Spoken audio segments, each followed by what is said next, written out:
अस्सलाम वालेकुम।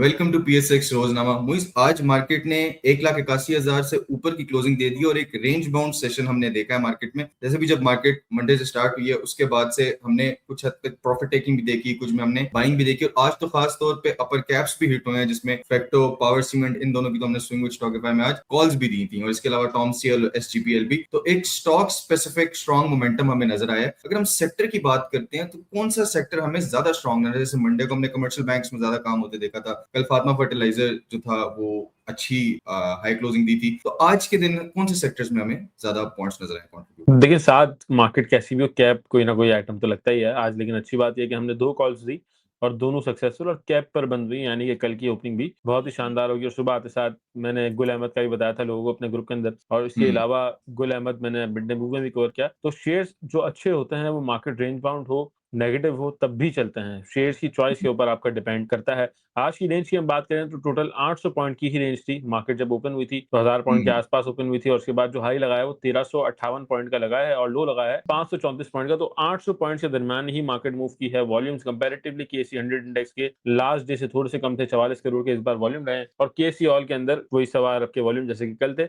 आज भी सेम ही वॉल्यूम रहे और 900 पॉइंट पॉजिटिव क्लोजिंग दी है। 1,81,400 पॉइंट पर अच्छी क्लोजिंग मेरे हिसाब से है। और जो टॉप सेक्टर आपने कहा, तो टॉप परफॉर्मिंग सेक्टर के अंदर मैं बताऊं आपको, जो पॉइंट्स ऐड हुए हैं मेनली वो हबको की तरफ से हुए हैं, जो कि पावर जनरेशन के अंदर आता है। और दूसरे नंबर पर हम्म। फर्टिलाइजर का शेयर आता है, जिसके अंदर एंग्रो एच और एफएफसी ने भी पॉइंट्स ऐड किए हैं। इसके अलावा अक्रॉस द बोर्ड मार्केट के अंदर आज बाइंग रही है, लेकिन कुछ जो लोग हैं जो ट्रेडिंग करते हैं तो उन्होंने आज कुछ ना कुछ प्रॉफिट टेकिंग भी की, क्योंकि कंसेक्यूटिव आज चौथा दिन है और मार्केट पॉजिटिव साइड पर, और आज जंग के बाद की हाईएस्ट एवर क्लोजिंग मार्केट ने दे दी है। मुझे हमने देखा है कि फर्टिलाइजर सेक्टर जो है पॉइंट्स कंट्रीब्यूट करता रहा है और अच्छा भी चलता रहा है। और अभी जब बजट आया उसके अंदर भी जिस तरह बाकी सेक्टर्स को जिस हद तक इंसेंटिव्स प्रोवाइड किए गए थे, फर्टिलाइजर सेक्टर के अंदर चीजें उसी तरह ही रही हैं। जाहिर सुपर टैक्स की रिडक्शन कुछ हद तक हमने देखी है। तो क्या रीजन हमें ज्यादा नजर आ रही है कि फर्टिलाइजर सेक्टर, खसूसन फातमा फर्टिलाइजर ने भी अच्छा गेन दिया? तो क्या रीजन आपको लग रही है फर्टिलाइजर सेक्टर की ज्यादा चलने देखिए, सेल्स के नंबर होते हैं इनके मेनली जो मंथली आते हैं ना, तो फातिमा के वही अच्छा आया था जिस वजह से अपर कैप लगा। और जहां तक हम बात करते हैं, रीजनिंग ऐसी सच कोई खास नहीं है। अगर हम पूरी की? मार्केट के अंदर देखते हैं तो किसी भी शेयर के अंदर कोई रीजन नहीं होता है बढ़ने का। रीजन फिर बाद में आते हैं, या फिर वो हम्म। ऑलरेडी बहुत ज्यादा नीचे ट्रेड कर रहा होता है तो फिर पब्लिक इंटरेस्ट होता है, इन्वेस्टर्स का इंटरेस्ट होता है। तो एफएफसी की अगर हम बात करें तो एफएफसी के अंदर पब्लिक का इंटरेस्ट है। 685 का हाई लगाया और उसके बाद फिर मार्केट हम्म। वापस से 1,81,000 पे आ चुकी है, लेकिन वो उसका रेट 100 रुपए नीचे है, तकरीबन 125 रुपए नीचे अपने हाई से। थोड़ी रेट की करेक्शन है और पॉसिबिलिटी है कि 685 पे वापस चले जाए एफएफसी। तो बस यही वजह है बढ़ने की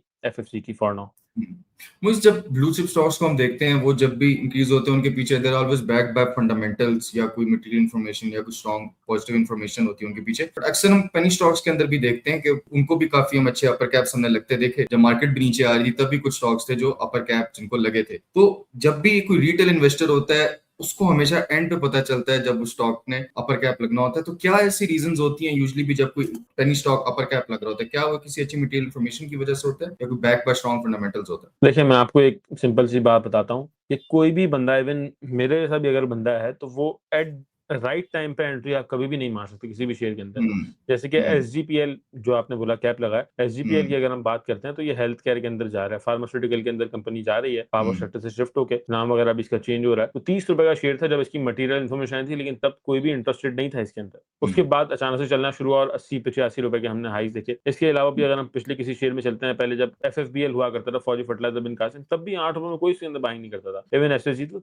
कम रेट पर कोई भी बाय नहीं करता, और जो बाय हम्म। करता है वो फिर 2 रुपए लेके निकल जाता है, वो थोड़े से प्रॉफिट में निकल जाता है। जो लॉन्ग टर्म इन्वेस्टर्स होते हैं, जैसे कि बनीज लिमिटेड बहुत ज्यादा चला था, 20 रुपए का 100 रुपए, फिर 120, पता नहीं बहुत ज्यादा जो है वो बढ़ चुका था बनीज लिमिटेड। तो वो जरूरी नहीं है मेरे जैसे आपके जैसे बंदे ने at the right time entry की हो, जिस दिन लिया हो उसके अगले दिन से ही बढ़ना शुरू हुआ हो, तो ऐसा नहीं हम्म। होता है। होल्डिंग पीरियड रिक्वायर्ड होता है अच्छे शेयर के अंदर भी, क्योंकि हम्म। फंडामेंटल स्ट्रांग होते हैं, सबको फंडामेंटल्स दिखते हैं। अब कोई भी बंदा अगर फंडामेंटल्स पढ़ के इन्वेस्टमेंट करता है तो कंपनी आज ही रिटर्न नहीं देगी। मैं मैपल लीफ आपको कहता हूँ, मेरे फंडामेंटल्स पढ़े हुए हैं, सारी चीजें मुझे उसकी पता है, लेकिन वो आज रिटर्न आपको नहीं देगी। मैं आप लोगों को दिला दूं, आपको बोलूंगा होल्ड रखें, 10 साल होल्ड रखें, 2 साल होल्ड रखें, तो अगर वो आपका 10x भी हो रहा है, 100 रुपए का, 1000 रुपए का भी हो रहा है मैपल लीफ अगर 5 साल के अंदर, तो क्या बुरा है। लेकिन हम्म। कोई भी 100 रुपए को होल्ड नहीं करेगा जब तक वो प्रॉफिट ना दे। होल्ड जो होल्ड ही नहीं करेगा तो फिर उसको कहां से इतना ज्यादा प्रॉफिट मिलेगा। जैसे कि साजगार की हमारे पास मिसाल है, सबको पता था हम्म। गाड़ी लॉन्च हो रही है, लेकिन किसी ने भी हम्म। इन्वेस्ट नहीं किया ना राइट टाइम। इन्वेस्टमेंट सिर्फ उसी ने की जिसने पहले से 40 रुपए या 30 रुपए लेके रखा हुआ था, छोड़ा हुआ था, इन्वेस्टेड था वो ऑलरेडी, उसको पता हम्म। था ये कंपनी ग्रो करेगी, सिर्फ उसी ने ही फिर जो वो भी 1000 रुपए निकल गया हो, तो राइट टाइम एंट्री तो नहीं पॉसिबल। हाँ, चलते हुए शेयर के अंदर अगर आप घुसेंगे तो फिर इस तरह के शेयर के अंदर जो पेनी स्टॉक होते हैं, जो कि आपने कहा, तो उसके अंदर आपको चल रहा हो, आप घुसे उसके अंदर 5%, 7%, 10% तक का रिटर्न मिला, तो आपको एग्जिट भी करना है फौरन, नहीं तो फिर वो शेयर्स आपके बिल्कुल, पास रह जाएंगे। जैसे एसजीपीएल 85 में अगर किसी ने लिया तो उसने 50 में बेचा है फिर। तो इस तरह बिल्कुल की ऐसा। भी मिसालें होती हैं स्टॉक मार्केट में। तो मोइस हम आगे देख रहे हैं कि फ्राइडे को एक पीस डील साइनिंग सेरेमनी भी है, उसके अलावा जियोपॉलिटिकल चीजें भी ईस्ट पे हो रही हैं। तो अभी ऑयल की सिचुएशन करंटली क्या चल रही है, और ये वाली क्लोजिंग भी मेरा ख्याल है फ्राइडे के ऑयल के लिए बड़ी अहमियत रखेगी। $74 के पास ट्रेड कर रही है ऑयल हम्म, करंटली, और बहुत ज्यादा नीचे आ चुका है। $120 का हाई, $120 का हाई लगाने के बाद $74 पे ट्रेड कर रहा है। इकोनॉमी के लिए अच्छा है, और पीस डील होने के बाद हो सकता है कि $3-4 और नीचे आ जाए। $70 के पास ट्रेड कर रहा है, और स्लो स्लो अब इसने आना नीचे ही है, क्योंकि अब जो भी इसके फंडामेंटल्स में मसला था, जो भी इकोनॉमिकली मसला था, अब सारी चीजें रिजॉल्व होने की तरफ है। तो स्लो स्लो वापस से ये $50-60 की रेंज में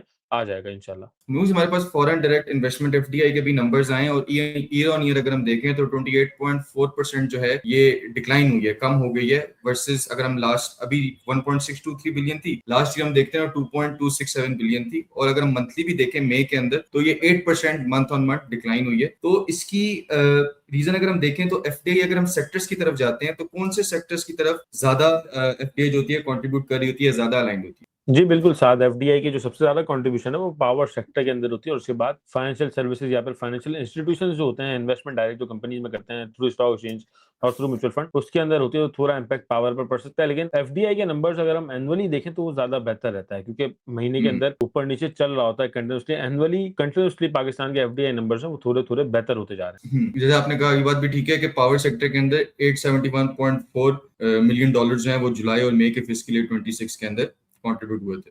मुझे पायोनियर सीमेंट की तरफ से भी हमारे पास खबर आ रही है कि उन्होंने अप्रूव कर दिया है 28.265 मेगावाट का सोलर पावर प्लांट लगाने जा रहे हैं खुशाब फैसिलिटी में पंजाब में। और ये इंटरनल कैश फ्लो से ही कंपनी इसको मैनेज करेगी, कोई एक्सटर्नल डेट जो है वो कंपनी नहीं लेगी। और ये ऑपरेशनल हो जाएगा सेकंड क्वार्टर में फिस्कल ईयर 26 टू 27 के। और इनका जो प्लान है वो ये है कि रिड्यूस करेंगे एनर्जी कॉस्ट की और लॉन्ग एफिशिएंसी को इंक्रीज करेंगे। तो मुझे जब रिन्यूएबल एनर्जी की तरफ या सोलर्स की तरफ अगर कोई कंपनी या कोई इंडस्ट्री मूव ऑन करिए, खासतौर पे अगर मैं सीमेंट कंपनी की बात करूं, तो उसके प्रॉफिट मार्जिन और कैश फ्लोज पे किस हद तक इम्पैक्ट पड़ सकता है? देखिए, मेनली जो कॉस्ट होती है ना, सबसे बड़ी कॉस्ट किसी भी कंपनी की, अगर हम स्पेसिफिक इंडस्ट्री की बात करते हैं, जैसे कि सीमेंट इंडस्ट्री की, तो कॉस्ट ऑफ मेकिंग होती है, मेकिंग सीमेंट, क्योंकि सीमेंट बनाती है, और उसके अंदर हम्म, सबसे ज़्यादा जो यूटिलाइज़ेशन होती है, पहले तो कोल की होती है, हम्म, सही है, उसके बाद और दूसरे मटेरियल्स की होती है, लेकिन मेनली एनर्जी की भी होती है, क्योंकि मशीनरी को एनर्जी रिक्वायर्ड होती है। तो बिल्कुल। अगर ये कर देते हैं तो फिर 10 टू 15% तक का इम्पैक्ट हमें देख सकते हैं हम। कॉस्ट ऑफ गुड्स सोल्ड जो इसकी है उसके अंदर वो कम हो जाएंगी, तो ऑब्वियसली कंपनी के डायरेक्ट प्रॉफिट भी कम हो जाएंगे। और एक और अच्छी बात इसके अंदर ये है कि डेट कंपनी नहीं ले रही, अपने ही कैश फ्लो से मैनेज कर रही है इस प्लांट को, और दिसंबर एंड तक आ जाएगा। तो हो सकता है, पॉसिबिलिटी है कि हम जनवरी से, या जो थर्ड क्वार्टर का रिजल्ट आएगा फिस्कल ईयर का, तो उसके अंदर हम पायनियर सीमेंट के और साथ ही मैपल लीफ सीमेंट के रिजल्ट को भी बेहतर देख सकेंगे। बिल्कुल ठीक है मुझे, जैसे मैंने शो के स्टार्टिंग में बताया था कि कुछ स्टॉक्स को आज अपर कैप भी लगा है। बहुत से लोग होते हैं जो उस तरह स्क्रीन टाइम नहीं दे पाते, या उनके लिए टाइम नहीं होता कि वो हर कंपनी को पढ़ें या मार्केट में जो कुछ चल रहा है उसको प्रॉपर तरीके से मॉनिटर कर सकें। तो हमारा स्विंग विद शॉपिफाई ग्रुप भी है, जिसमें आपको swing trade calls, investment calls, strategies, analysis, कोई भी इकोनॉमी से, मार्केट के हवाले से कोई भी अपडेट होगी किसी कंपनी के हवाले से, तो वो टाइमली प्रोवाइड की जाती है। और उसके साथ 26 लाइव जूम सेशंस भी होते हैं। अच्छा, ये बड़ी यूनिक चीज है, 26 लाइव जूम सेशंस के अंदर आपके जितने भी सवाल होंगे स्टॉक मार्केट से रिलेटेड, अपने पोर्टफोलियो से रिलेटेड, वो सारे आपको प्रोफेशनल गाइडेंस के साथ प्रोवाइड किए जाएंगे। और इसके साथ पोर्टफोलियो रिव्यू भी होगा बाय एडवाइजर्स, और साथ में ट्रेडिंग डेस्क की ऑप्शन भी फॉर वन ऑन वन। कोई भी जर्नल आपका सवाल हो अपने पोर्टफोलियो से रिलेटेड, स्टॉक से रिलेटेड, टीम आपको गाइड करने के लिए हर वक्त रेडी होती है।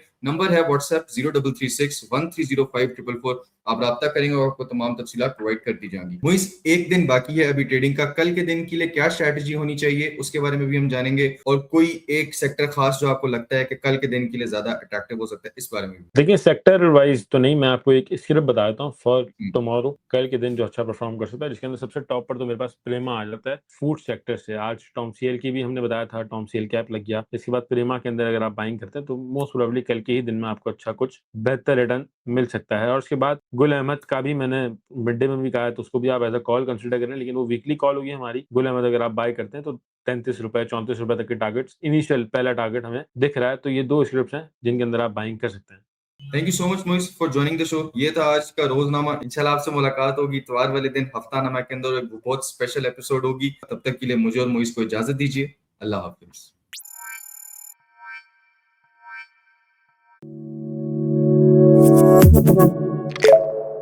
है।